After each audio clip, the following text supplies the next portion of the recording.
Boschkos, the Mark Burnett's, the key producers of the world basically control the content or control what gets put on. Well, I was about to say yes until you slipped into control, Roy. Yes, Stephen Boschkos and big media companies are gonna have a huge place in this world. They're not gonna vanish and fizzle away. But so are small media creators and independent media creators and people who don't think of themselves as media creators. They just think of themselves as people. So there's no either or scenario. Control? No, I don't think big media companies are going to control the media experience of everybody on the planet. I think they're going to have a role. Stephen, Eric, is it anything goes, like anything that somebody shoots on a digital camera or a digital camcorder go on the air automatically? There's no check and balance? So just to back up one step, I want to sort of applaud what was said in the panel, because I think that it's critical. The assumption that big media is going to control this space, if anybody in this room really believes that, you should do a double check there, because what's happened now and what's going to happen in the future is that storytelling is changing. Storytelling is changing. Genre and format are being challenged. Tools are being brought to the table to change the way creativity is generated. And kind of the idea of bringing old media into this new media environment is an old idea. What's real interesting, and what you're seeing a lot of skunkworks, garageworks, and kids in living rooms with computers figuring out is, how do you take the idea of creativity, as was referred to earlier, and change it and adopt it into what is really going to be a new art form. And I think to sort of miss the boat on the fact that this is a new art form would be tragic for big media, in fact devastating to big media. My feeling is that's true, and I echo what's been said. But if you look at the numbers, I'm talking about where the big number is going to come from. Everyone's curious what's the next MySpace. It's not going to be, X-World or something. It's going to be major media that's going to drive those big numbers with user-generated content and social networking in the context of major media. It's not to say that there's not going to be a long tail and lots of creators. I love that word because that's what it's going to be. And the best stuff, is going to come perhaps from a lot of those people in the garage with a camera doing stuff. But the numbers, which is what everyone I think is interested in on some level, are going to come from major media getting in this game. And that doesn't mean there's not room for it at all, but to underestimate major media's role in this is foolish, because it's about to happen and it's going to explode, and everyone's going to look back and say, it won't be what's the next MySpace anymore or YouTube, it'll be what's the next major media company that's going to explode online doing this stuff. But along the way, and by the way, we're at 2:15, so women, get up those microphones, I'm calling you very shortly. Along the way, how do we check what's happening so that what we see on MySpace or YouTube or wherever, etc., is creative as opposed to another C word that we can't say because it's a family crap here? I'm sorry, was that crap? What was the word? Yeah, you said it, I didn't, so. I couldn't figure out either. But is there any sort of way that we check that what goes on these sites is creative, is storytelling, is unique, is, advances the art as opposed to take it the other way? Yes, we use our judgment. That's how we check it. And that's how it works. And there's lots and lots of crap and other C words. There's also brilliant creative content out there that's emerging from unexpected places. And it really irks me when conversations devolve to focusing on all the bad stuff that's posted online. When what's really remarkable is that there's any good stuff out there, and there's some amazing content out there. Well, I think one of the things that differentiates this medium from others is it's truly interactive. This is unfortunately I have to say it here this way. It's Web 2.0, and the whole concept of this is that you have a user who is part of a community and takes recommendation from the other users of that community on what is good and what's bad, which makes, in some ways, finding relevant content here and content relevant to what you want to consume easier than looking through 200 channels that have been pre-programmed and pre-packaged for you. Context, I think, is in terms of finding media. I think it's about the context. And if it's a magazine on fishing, or it's a major reality television show and you want to be on it, or you want to vote against someone who votes someone off the island or whatever, and you want to participate in that way with video and media and so forth, or it's simply creative, a poetry contest, a poetry meeting or something like that, context will drive selectivity, because if you go to the major bucket sites, you're going to see the highest rated stuff is going to be, a lot of times, the baser stuff. And so you can either do it with search, or you could rely on recommendation engines, which we talked about earlier, or your friends. But once you get into a context, that's where you'll find stuff naturally that you like. If you go to, for example, sportsillustrated.com or ESPN.com, since we're in television, and you see soccer videos of kids playing soccer, and because your daughter is playing soccer and you're a sports fan, you knew where to go. You went to the soccer section, women's soccer, and there you saw user-generated content right there on that page that's relevant to you. So relevance will come with context on the web, not from big bucket providers. And in a sense, YouTube and MySpace are counterintuitive to what the internet is, which is niches. And so those are big, big buckets. And so once we get into little buckets, meaning media, other media participating in this, that's when I think selectivity matters most. How many people in this audience have ever heard of Zaprank? How do you spell it, Stephen? Z-E-F, new word F-R-A-N-K. How many have heard with Q with Chris? Sam has 7 friends. E. Bieber.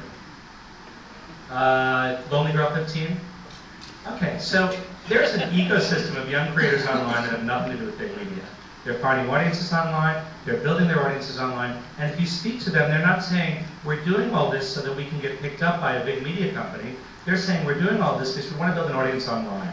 We want to build community around that audience, we want to build interactivity around that audience, we want to build storytelling opportunities for them to do response videos to us, and all of those kids and those creators distributed throughout are happening without any contribution from traditional media. Now, we have lots of relationships with major media corporates, and we're doing lots of projects that invite ingress from the sort of the diaspora of creators to come into their environments. But make no mistake, they're not driving the train anymore. And this sort of shift in the weather, as we referred to earlier, is for real. It's not going to go away. And I would suggest that 2007 is the year of the creator getting paid. That's what the next year is going to be about. And not just video creators, but audio creators, text. I think the whole game of aggregating creativity online and not paying the creator and scaling your business against that creativity and then having a liquidity event against it, as we witnessed recently, I think that game is ending as we speak. I think creators are starting to recognize that their contribution of value online is the whole story, and that whole story won't be driven by traditional media corporates. They will drive part of that story. Diversity question. By the way, mics are open, and particularly, I've said first question is going to a woman, so come on to those mics anytime you want. Diversity question. Cable has reached the point where you now have separate channels aimed at the African American viewer, BET, Black Family, TV1, the Latino viewer, Discovery en Espanol, MTV Trace, the Asian audience with networks like MTV Chive, Desi and K, New Tang Dynasty, Imagination TV, and so forth, the gay and lesbian community with Here TV. Are we going to see that happen online, where we have consumer-controlled sites aimed at specific ethnic audiences, or does it all become a melting pot, where that may be the way to go, which is totally separate from where cable is?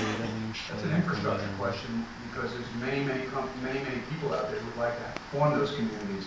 That's really a question of them having simple tools that in a few hours they can have everything that is MySpace, YouTube, Flickr, with just pasting a little code without being a Java programmer. I mean, that's what we do. That's my plug, I guess, Kick-Ass. But the reality is our belief is that people can do that instead of going and participating necessarily at the big sites or contributing to some content aggregator. They'll say, I want my own community, and they'll have the tools to do it in just a few hours, and it'll look great, it'll work great, and they don't have to host it themselves, and they don't have to flash blogging applications and ingesting video or doing whatever you're doing, having personal pages that are customized. All those features will be just available. It's just a question of taking it. And now that that's available, and it's just now becoming available to companies like mine, it'll be everywhere. Community is not going to be just the big places because it's easy to do. And that wasn't true a year ago. You had to, raise $4 million in venture capital and hire X amount of engineers. It's just not true anymore. And major media companies, as big as they are, they have trouble building this infrastructure as well.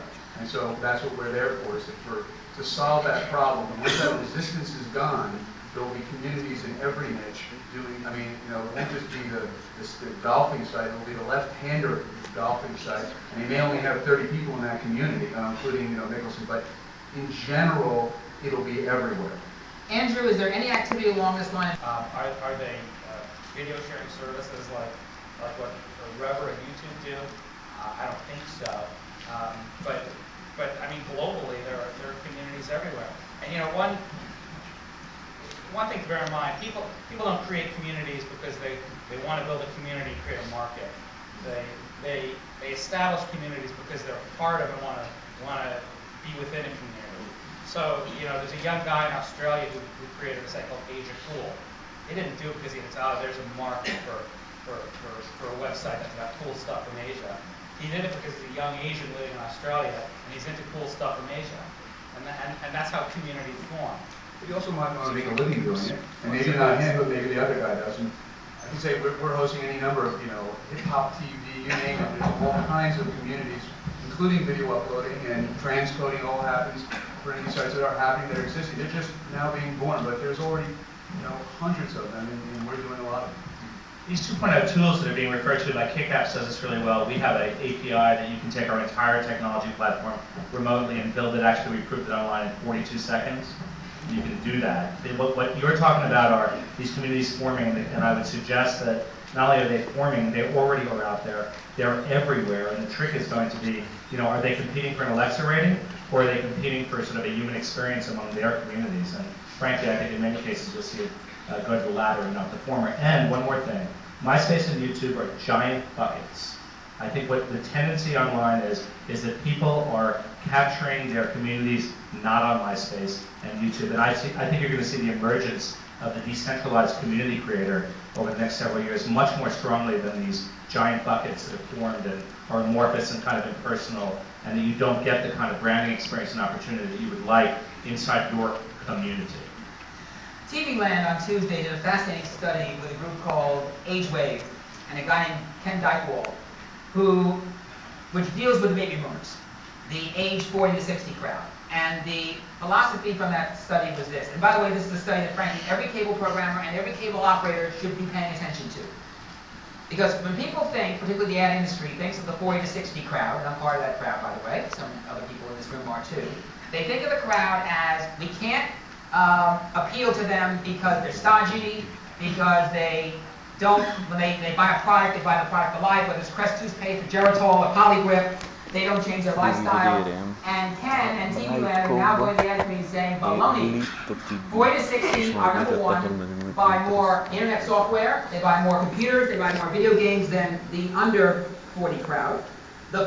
This booming population is going to grow because more people are going to enter at age 40 at the lower end of the scale, and these folks like to reconfigure their lifestyle, reconfigure their habits, not just get rid of your stuff in a context where they're participating. For example, if there were a local site that were MySpace, YouTube for Wayne, New Jersey, where I grew up, and there was a place for soccer videos of my daughter's last game, I would go there and begin participating. So it's going to be very personal and local community that drives older demographics. And by older, we're talking about, there's an age divide that's somewhere around 35. And as soon as those ages, a little bit, as soon as we go on a couple more years, suddenly there's going to be a big break. And local participation is going to drive that, things that are very personal. And people are just getting better at using their computer. Even my father can upload a video now, which is amazing, because he couldn't get his email only 4 or 5 years ago. By the way, in this study, Ken Dykewald and his folks call the baby boomers the new power demographic. I really invite you to get this study. Also, there's another one about young Latinos, age 18 to 34, was done by Mundos, the Telemundo cable network from NBC Universal. They did it with a company called Look Look in Los Angeles, and they came in a way to the same conclusion that this study did, which is this. We love the web, we love social networking, we are very, very flexible as a population. If you don't pay attention... We did a study last year in 10 countries, and it was a study of trust in media.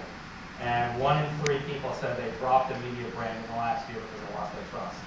So this notion that people will switch media is an emergent and important idea to understand. There's no question. But you can start to go a little crazy predicting the end of the world, and I think that's a bit extreme. Just take it at face value. People have judgment, and people are wary of the media they consume, and they have great power to change very quickly if it loses their trust. Some people believe that the cable industry is not part of this consumer-generated media scene, but actually it is. Back in 2003, a former Nickelodeon executive named Joe Shulkus